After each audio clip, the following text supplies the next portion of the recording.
김영철 대표, 신한금융투자의 황현 PP팀장 나오셨습니다. 안녕하세요. 네, 안녕하십니까. 네, 안녕하세요. 자, 두 분과 함께 목요일 모닝주스 시작해 보도록 하겠습니다. 오늘의 키워드부터 확인해 보시죠. 화면으로 함께 하겠습니다.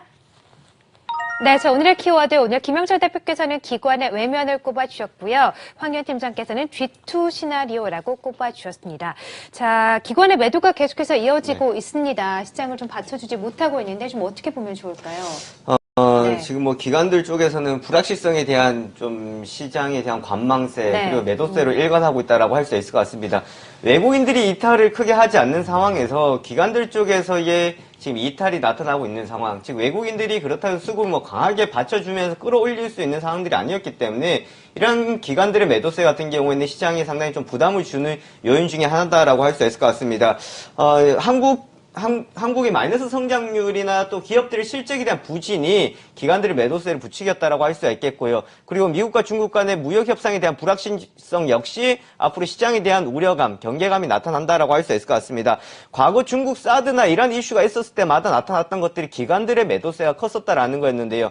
항상 이러한 불확실성에 따른 기관들 쪽에서의 매도나 시장을 좀 관망하자라는 흐름들이 지속되어 왔었기 때문에 현재 기관의 흐름들 같은 경우에는 좀 이러한 시장의 불확실성들이 해소가 되었을 때 전환해 줄 수 있다. 뭐 가격이 많이 떨어졌기 때문에 들어온다라기보다는 시장의 전체적인 흐름에 따라서 유입될 수 있는 상황들이기 때문에 앞으로 좀 더 지켜봐야 될 상황들이 되겠고요. 또한 기관들이 이제 매수가 들어온다라고 했을 때는 시장이 뭐 나름 안정을 찾았다라고 할 수 있지 않을까 싶습니다. 네, 그렇군요. 자, 어제도 시장에서 기관의 매도세가 계속해서 이어졌었는데 아무래도 시장에 불안정한 요소들이 있다 보니까 기관의 매도세가 이어지고 있는 것 같고요. 기관들의 수급이 좀 다시 한번 나온다면 시장이 안정될 수 있기 때문에 기관의 수급 전환을 좀 잘 살펴볼 필요가 있겠다라고 말씀을 해주셨습니다. 자, 황현 팀장께서는 G2 시나리오라고 꼽아주셨습니다. G2라고 한다면 미국과 중국일 텐데 아무래도 무역 협상을 말씀하시는 건가요? 그렇습니다. 네. 뭐 오늘 사실 옵션 만기일인데 뭐 옵션 만기일보다 사실 더 중요한 이슈가 이제 네. 오늘하고 내일까지 그쵸. 있습니다. 네. 뭐 크게 세 가지 시나리오로 좀 한번 생각을 해볼 수가 있겠습니다. 첫 번째는 극적으로 타결이 다시 돼서 이제 다시 뭐 원 상태로 돌아가는, 이제 일단은 작년 9월 달에 이제 10% 관세를 부과한 상태인데 이제 이번에 추가로 25%까지 부과하겠다라는 내용인데, 이런 부분들을 다시 철회를 하고 다시 한번 화해 잘 해보자, 또는 부과하지 않겠다라는 극적인 시나리오가 나온다라고 하면 시장에서는 좀 기대감, 일단은 단기적으로는 좀 큰 반등이 좀 나올 수 있을 것 같고요. 사실 이 부분 가능성도 사실 조금 낮은 상태인 것 같습니다. 그리고 두 번째는 조금 약간 완전 결렬된 상태들, 그러니까 진짜로 부담이 부과가 돼서 정말 시장에 정말 실망감도 안겨주고 어느 정도 이제 앞으로 어떻게 될지 모르는 혼란 전국으로 들어간 사태가 될 것 같고요. 이렇게 된다고 하면 정말 세린 메이라는 말처럼 5월달 주식은 조금 더 심리적으로 힘들어지지 않을까 이렇게 보고 있고, 네. 그리고 어떻게 보면 가장 확률 높은 시나리오라고 볼 수 있는 게 네. 일단은 조금 약간 조금 더 연장해보자라는 또다시. 시나리오인데, 또다시 연장해보자. 그러면 약간 시장에서는 실망감에 대한 매물도 좀 나올 수 있고, 또는 또 이제 앞으로 지금 이제 잘 되려고 하나 보다라는 기대감도 같이 섞이면서 시장이 좀 혼조세를 뜰 거로 보이긴 하는데 완전히 이제 그 협상이 결렬되는 것보다는 나은 시나리오겠죠. 그래서 일단은 내일 어느 정도 다 분석이 나올 것 같은데, 개인적으로는 조금 뭐 완전히 극적 타결되면 좋긴 하겠지만 네. 현실적으로는 조금 그렇다고 완전 사실 이 정치적인 문제이기 때문에 또 트럼프 아무도 대통령이 모르죠. 아무도 모를 것 네. 같습니다. 그렇기 때문에 이 부분에서는 좀 결정적으로 보면서 좀 대응을 하셔야 될 것 같습니다. 네, 그렇습니다. 자, 미국과 중국의 무역 협상이 이제 미국 시각으로 9일과 10일에 이제 열리게 되는데 아무래도 최대 분수령이 되겠죠. 트럼프 대통령이라는 변수가 있기 때문에 어떤 결과가 도출될지 아무도 모릅니다. 하지만 좀 긍정적인 희망을 갖고 좀 살펴보실 필요가 있을 것 같고요. 또 예상 시나리오가 나오는 대로 또 계속해서 전해드리도록 하겠습니다. 자, 미국과 중국의 무역 협상 이야기까지 나눠봤고요. 다른 두 분의 또 시나리오와 함께 키워드도 함께 살펴보도록 하겠습니다. 네, 자, 오늘 김영철 대표께서는 세 번째 키워드로 반도체 실현이라고 꼽아주셨고요. 황현 팀장께서는 회색지대라고 꼽아주셨습니다. 자, 반도체 실현이 계속해서 이어지고 있습니다. 반도체, 또 반도체 관련한 수출 상품들 부진이 좀 이어지면서 1분기 경상수지도 최저를 기록을 했습니다. 계속해서 좀 부진이 이어지면서 업종과 종목에도 좀 악영향을 미치고 있죠. 네, 전일 시장에서도 반도체 관련주들 뭐 삼성전자뿐만 아니라 장비 업체들 쪽에서도 하락폭이 크게 나타났었던 상황들이었습니다. 말씀 주신 주셨던 것처럼 경상수지 흑작 27분기 만에 최소 반도체 단가 하락에 따른 부진이었다라고 할 수 있을 것 같은데요. 거기다가 글로벌 반도체 시장이 올해 7.4% 역성장 전망이다. 10년 내에 최악이다라는 이런 이야기들까지 나오고 있습니다. 사실 잘 아시는 것처럼 반도체 쪽에서 메모리 반도체 쪽에서의 부진이라는 것은 시장이 많이 나왔었던 상황들이었기 때문에 시장의 국내에서도 지금 시스템 반도체 쪽에서 이슈가 계속해서 나오고 있는 상황들입니다. 어느 정도 시장이 반영이 되었다라고 하겠지만 우리가 주식 시장에서 미칠 수 있는 영향은 좀 컸다라고 할 수가 있겠는데요. 전일 시장에서의 반도체 주제가 하락을 했었다라는 것은 미국과 중국 간의 무역 전쟁에 따른 우려감이었다라고 할 수 있을 것 같습니다. 7일날 뉴욕 증시에서 중국 의존도가 높았던 반도체 섹터의 하락세가 두드러지게 나타났었고 이러한 영향은 고스란히 국내의 기업들의 주가의 부진으로 나타났었습니다. 또한 미국이 중국에 관세를 부과를 했을 때 나타날 수 있는 현상은 우리나라의 공장, 그러니까 중국 공장에서 생산해서 미국 쪽에 수출하는 쪽에서의 단가에 대한 압박을 받을 수 있는 상황들이기 때문에 네. 이러한 부분들 쪽에서의 반도체 관련주들 쪽에서 실현이 나타나고 있다라고 할 수 있을 것 같습니다. 네. 하지만 뭐 반도체가 전체적으로 우리가 약하다라기보다는 말씀드렸던 것처럼 시스템 반도체 쪽에 비중이 있는 기업들 쪽에서는 관심을 두고 보시는 전략들이 좀 좋을 것 같고요.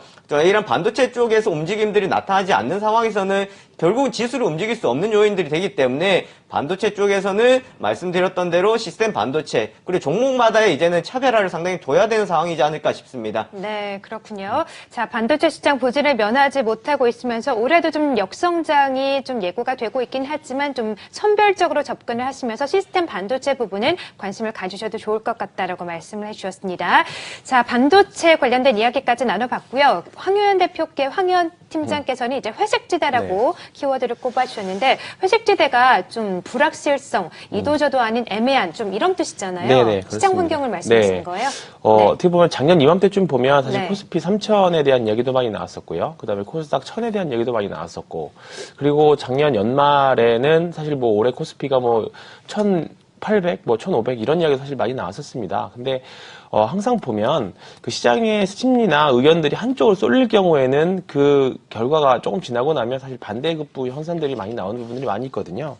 근데 지금 같은 경우에는 시장의 상승, 지표들로 나오는 부분을 봤을 때는 시장의 상승으로 보시는 분들이 있고 또 뭐 중장기 경제 성장률이나 이런 걸 봤을 때는 정말 더 암울하게 보는 분들이 많이 있기는 한데 지금 현재 좋은 뉴스와 안 좋은 뉴스들이 계속 좀 섞여 있는 구간이다 보니까 좀 네. 시장의 균형을 이루면서 조금 움직이는 것 같습니다. 사실 이럴 때일수록 사실 개별 종목 장세로는 사실 조금 종목들이 좀 해볼 만하다라는 생각이 좀 많이 들거든요. 네. 그래서 어차피 우리나라 그 영업 성장률이라던가 영업 이익 추정치들이 계속 떨어지는 부분들이기 때문에 대형주가 안 된다고는 다들 인정하고 가는 분위기인데 이런 구간에서 어떻게 보면 회색지대에서 그러니까 조금 불확실한 지대에서 개별주들의 성장은 조금 돋보이게 나오는 부분들이 아닌가. 그래서 앞으로는 당분간은 개별주를 계속 대응을 해야 되지 않겠느냐 이렇게 보면서 회색지대라는 말을 좀 골라봤습니다. 네, 그렇군요. 자, 시장의 전망이 엇갈리고 있다 보니까 이런 시장 속에서는 좀 개별주 위주로 투자를 하는 게 네. 좋겠다라고 말씀을 해주셨어요. 자, 두 분의 오늘 키워드 함께 살펴봤고 그렇다면 어떤 종목을 관심 있게 보시는지 좀 짤막하게 들어보도록 할게요.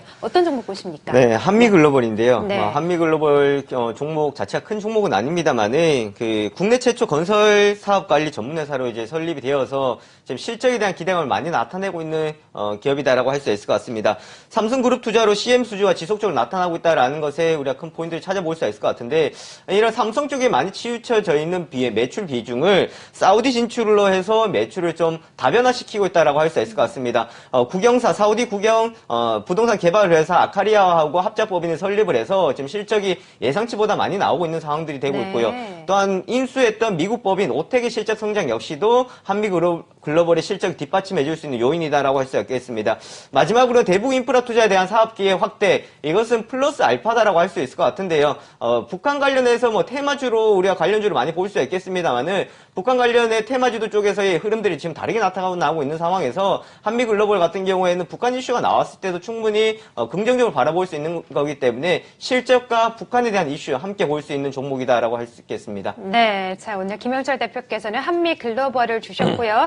또 황현 팀장께서는 어떤 네. 종목 보십니까? 뭐 시장이 안 되면 뭐 개별주든 대형주든 다 안 되는 건 마찬가지고요. 그 안에서 사실 지금 대외 환경이 불확실하다라고 하면 내수로 성장하는 종목들 찾아봐야 되겠는데요. 한국전자금융입니다. 최저임금 상승 수혜로 인해서 지난번에 설명을 드렸었던 기업인데 시가총액 3,300억 정도로 좀 중형, 소형 기업입니다. 한 17,800원 정도까지 갔다가 다시 지금 9,500원 수준으로 좀 떨어졌고요. 최저임금이 올라가면서 최근에 무인화 추세들 많이 늘어나고 있습니다. 그리고 최근에 보면 이제 패스트푸드점 같은 데 가시면 키오스크 사업들 이런 것들이 다 대부분 이제 무인화로 바뀌고 있는데 이런 쪽에서 올해부터 본격적으로 투자를 하고 내년부터는 뭔가 그의 투자에 대한 성과를 좀 벌어들일 수 있는 기업입니다. 그렇기 때문에 바닥에서 지금 대량 거래를 동반하면서 계속 이제 추세를 상승하려고 이제 판단을 하고 있기 때문에 이런 기업들은 관심을 가지고 보시면 아주 좋은 구간이 있는 종목으로 보입니다. 네, 알겠습니다. 자, 황현 팀장께서는 한국전자금융을 관심 종목으로 주셨습니다. 자, 목요일 모닝주스 두 분과는 여기서 인사드릴게요. 고맙습니다. 네, 자, 날씨가 좋아졌지만 아침, 저녁으로는 많이 쌀쌀하죠. 일교차에 감기 조심하시고요. 저희는 내일 아침 6시 이 시간에 뵙도록 하겠습니다. 시청해주신 여러분 대단히 고맙습니다.